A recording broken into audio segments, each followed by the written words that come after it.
senhores telespectadores, não sei se lembram de que no último programa lhes prometi que havia de falar na Batalha de Ourique. Estava aqui em Castro Verde e estava no outeiro de São Pedro das Cabeças. Diz a lenda que foi lá que aconteceu a batalha. Essa história da batalha e de Ourique e dos 5 reis mouros e do milagre, tudo isso é um assunto muito importante na história de Portugal. É claro que é uma lenda, mas as lendas fazem parte da história.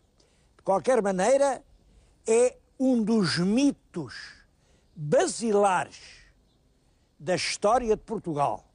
Eu vou tentar hoje falar nesse mito, vou contá-lo. Enfim, tenho a esperança de até trazer alguma novidade sobre isso. E venho começar aqui junto do monumento. Este monumento não é antigo, é um monumento com poucos anos, feito agora pela arte moderna em honra da Batalha de Ourique. Claro, o meu telespectador está a ver, hein? Está a ver isto, é aqui, e se calhar não está a perceber. Mas eu explico. Esta curva, é uma espécie de turbina, aponta em direção ao outeiro de São Pedro das Cabeças. Das cabeças, quais cabeças? As cabeças dos 5 reis mouros que o nosso bom Afonso Henriques ali degolou. Ora bem, aponta para lá, porque foi ali naquele outeiro sagrado que nasceu a energia que depois se foi ampliando, reparem, e que, com a grandeza que lhe foi dada pelas velas dos navios dos descobrimentos, que levaram o nome de Portugal às 4 partes do mundo, a energia pequenina de Ourique acaba-se por se transformar na grande nação das 5 quinas. Este é o resultado. Está aqui a espada do herói e ali o sinal de Portugal. Meu querido telespectador, estive a dar-lhes uma explicação que também tiveram que me dar a mim, porque eu cheguei aqui e não percebi nada. Eu não percebi isto. Isto é complicadíssimo. Se não têm vindo aqui 2 pessoas amigas, 2 amigos aqui de Castro Verde, dizer, olha, isto quer dizer que aponta para Ourique e tal. Eu olhava para aqui e não percebia nada. Aliás, vou-lhes dizer, este tema da batalha já tinha sido tratado muitas outras vezes e de uma maneira que o povo entendia. Vou-lhes mostrar exatamente isso. Aqui têm, por exemplo, um outro monumento à Batalha de Ourique. É uma escultura em madeira do século XVII, dos últimos anos do século XVII. Bom, isto qualquer criança entende. Dom Afonso Henriques está de joelhos, o ermitão toca o badalo e Cristo aparece crucificado. É claro, isto coloca-nos imediatamente diante da história do milagre de Ourique. E afinal, o que foi o milagre de Ourique? O milagre de Ourique é algo que naturalmente nunca aconteceu. É um mito. Um mito é uma construção da imaginação coletiva que a certa altura se impõe como uma realidade, mas que evidentemente nunca aconteceu. O grande poeta Fernando Pessoa, na mensagem, naquela linda poesia que se chama Ulisses, define o mito de uma forma muito melhor do que eu estou a fazer. Eu julgo que sei de cor esse poema e vou tentar dizê-lo. O mito é o nada, que é tudo. O mesmo sol que abre os céus é mito, brilhante e mudo. Este, que aqui aportou, foi, por não ser, existindo, e sem existir nos bastou. Por não ter vindo, foi vindo e nos criou. O grande Pessoa dedicou isso à memória do mitológico Ulisses, mas podias ter escrito estas palavras sobre o Cristo crucificado que teria aparecido em Eurique. Por não ter vindo, foi vindo e nos criou.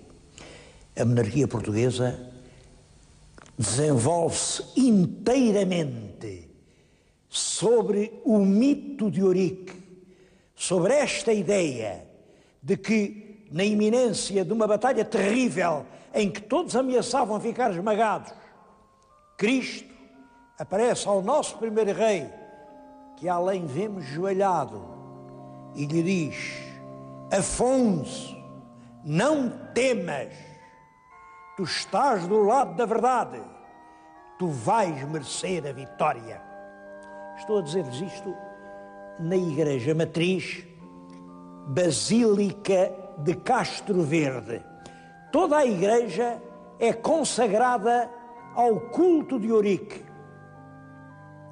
Eu acho que se em Portugal houvesse uma verdadeira consciência popular cultural, este lugar era o lugar de uma peregrinação permanente.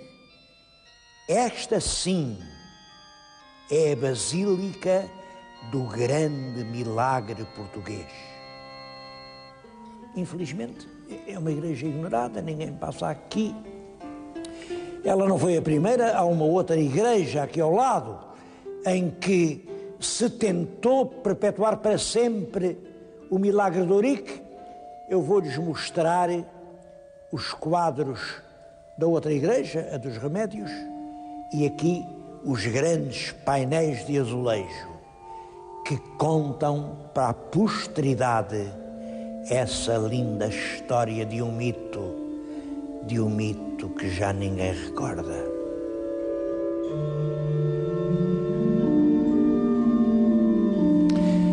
As paredes desta igreja estão revestidas de painéis de azulejo que contam a história do milagre de Eurique, seguindo rigorosamente a mesma ordem pela qual é contada na terceira parte da monarquia lusitana, que é, como sabem, a grande história de Portugal do século XVII, com o texto do Frei António Brandão e, capítulo a capítulo, o pintor foi representando as imagens.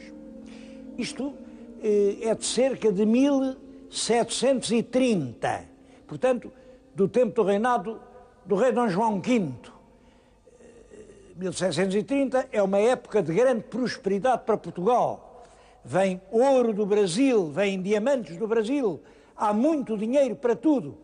É quase certo que é a prosperidade do ouro brasileiro que está por detrás desta grande igreja. Mas quem pintou estes azulejos inspirou-se numa obra muito mais modesta, também aqui de Castro Verde. Aqui perto, na Igreja dos Remédios, há uma coleção de quadros que mostram as mesmas cenas. Só que as cenas no século XVIII têm uma grandeza, têm uma glória, têm uma opulência que não têm nos quadros do século XVII.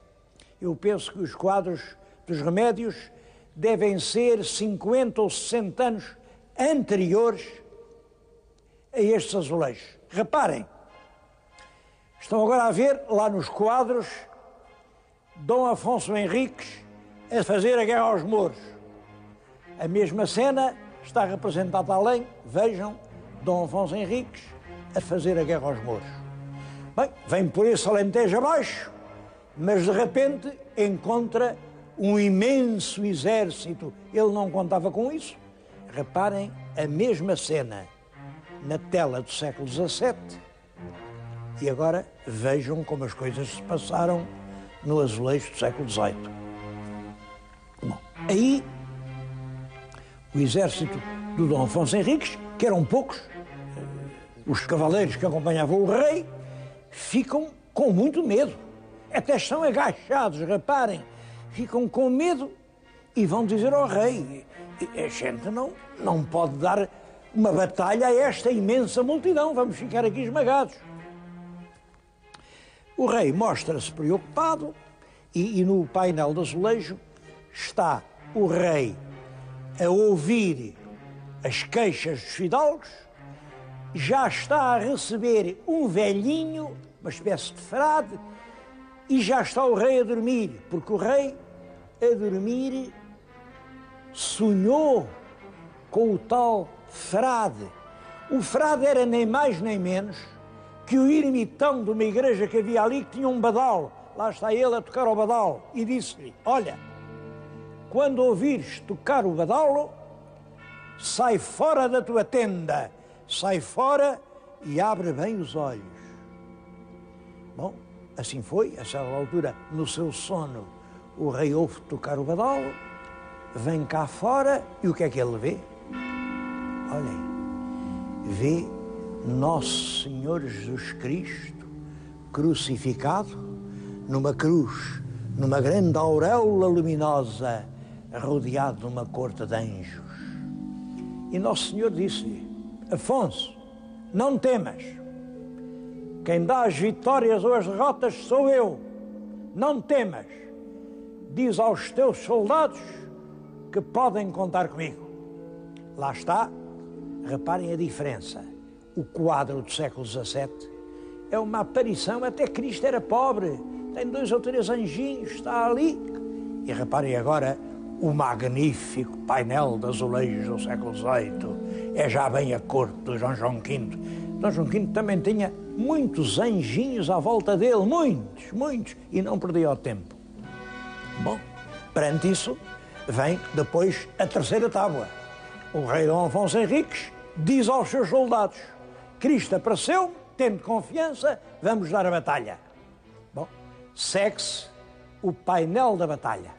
Essa é parecida no século XVII e no século XVIII. Dom Afonso Henriques cavalga, os reis mouros vêm sobre ele, mas ele corta a cabeça de um, corta a cabeça do outro e ficam 5 cabeças de reis por terra. Segundo a tal lenda, foi a origem das 5 quinas da bandeira de Portugal. Bom, os soldados entusiasmados aclamam o rei elege o emblema das 5 quinas para a bandeira nacional. Isso tanto está no painel do século XVII como no azulejo do século XVIII. E a última representação, julgo que representa o Papa Eugênio IV a reconhecer o Dom Afonso Henriques como rei de Portugal. É a bula Manifestis Probatum, quer dizer, está mais que provado que tu mereces ser rei. Num caso e noutro, lá está o Dom Afonso Henriques a receber o título real das mãos do Papa. O rei Dom João V deu à matriz de Castro Verde a dignidade de Basílica Real e toda ela foi consagrada a essa ideia do milagre. Não são só os painéis de azulejos, é o próprio teto. No centro está a aparição de Cristo, lá está o Dom Afonso Henriques. O teto foi feito em madeiras do Brasil, por isso as madeiras estão num bom estado, mas a pintura é o que veem. Isto está realmente a desaparecer. Eu tenho pena se esta Basílica dos Mitos um dia ficar neste estado de ruína para a qual caminha depressa. Eu bem sei que os mitos não são nada, mas as pátrias que renunciam aos seus mitos são como as árvores que renunciam às suas próprias raízes.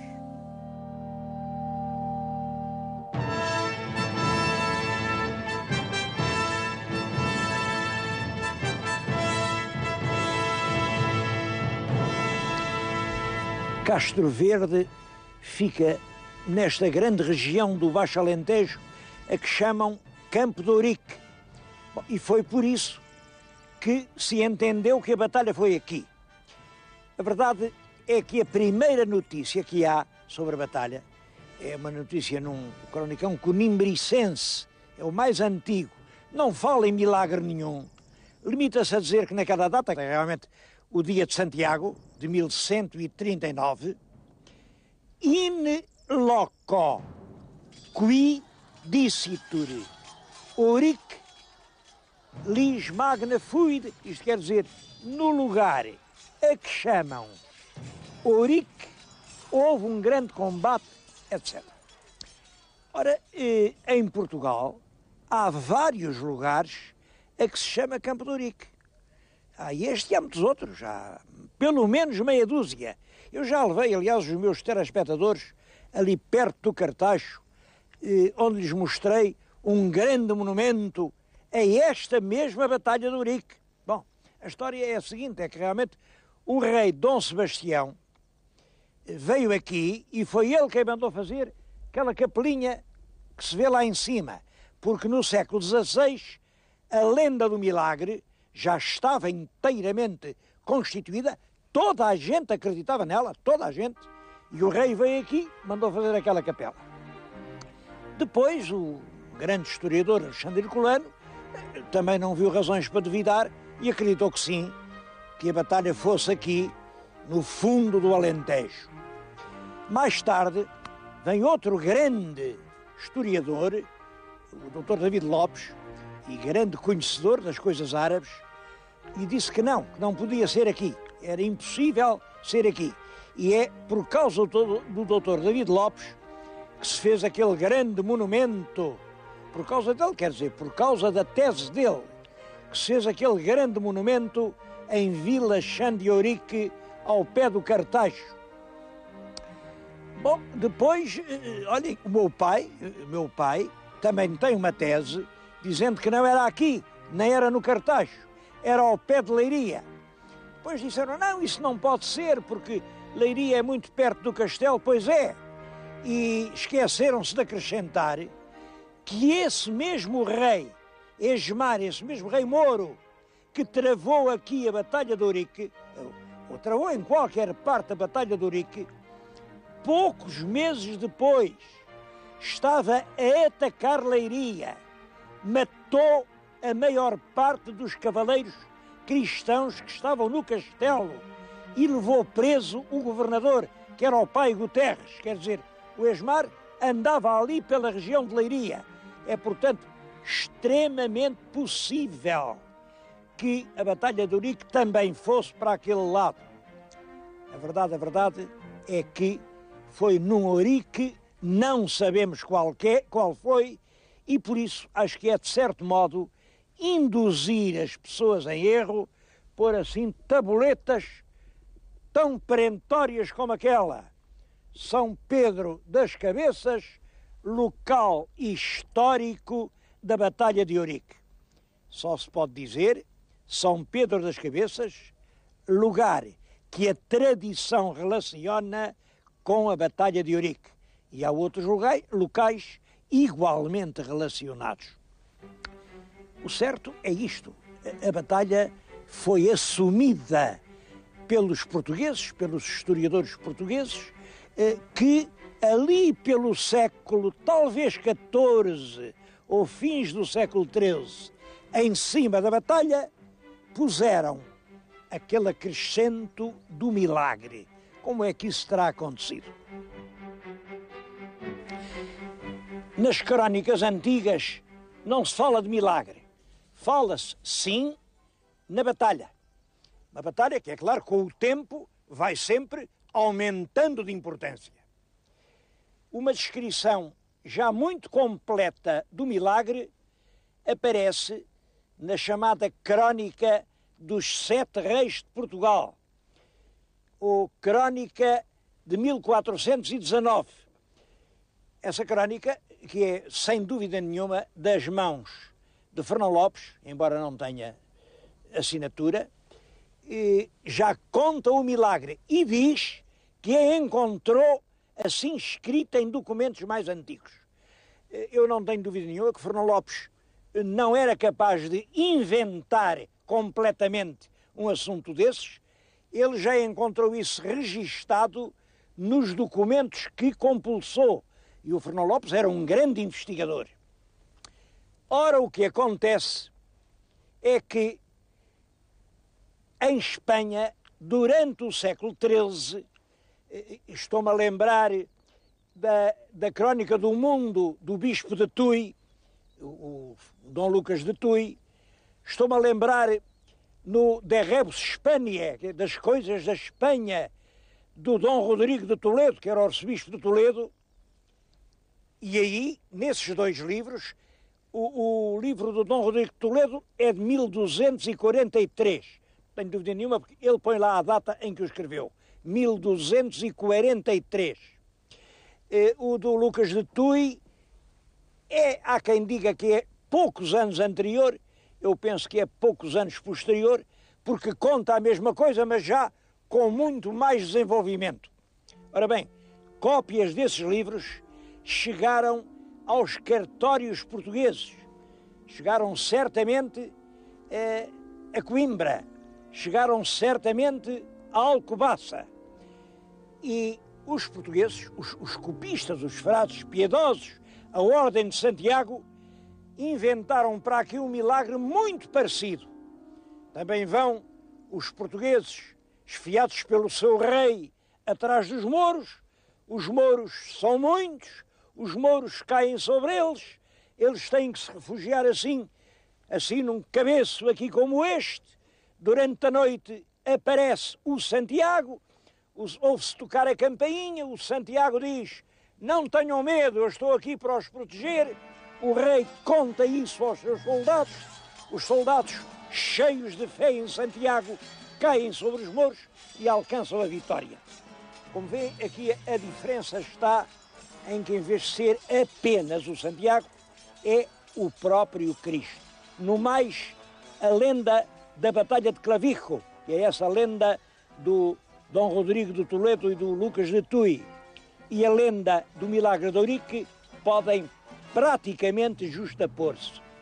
Penso que aí é nessa lenda espanhola que hoje toda a historiografia espanhola entende que é puramente lendária. Nunca houve nenhuma batalha de Clavijo. Aí nem batalha houve. Aqui entre nós, ao menos, houve algum combate. É essa batalha de Clavijo que vem a originar todo o relato milagroso da Batalha de Ourique. Isto não tira em nada importância ao mito de Ourique. Como facto militar, pode ter sido um acontecimento insignificante, mas o mito, nas suas várias etapas, o mito aceite no século XV, registado por Fernão Lopes, depois perfilhado por Dom Sebastião, que é quem manda fazer aquela capela, depois defendido por Dom João V, que é quem manda fazer aquela igreja, e depois, finalmente, destruído e feito em nada pelo erudito Herculano, que com isso provocou um escândalo enorme. É sempre perigoso dizer a verdade. O mito é um dos factos mais importantes da história cultural portuguesa. Foi por isso que eu estive hoje aqui a recordar.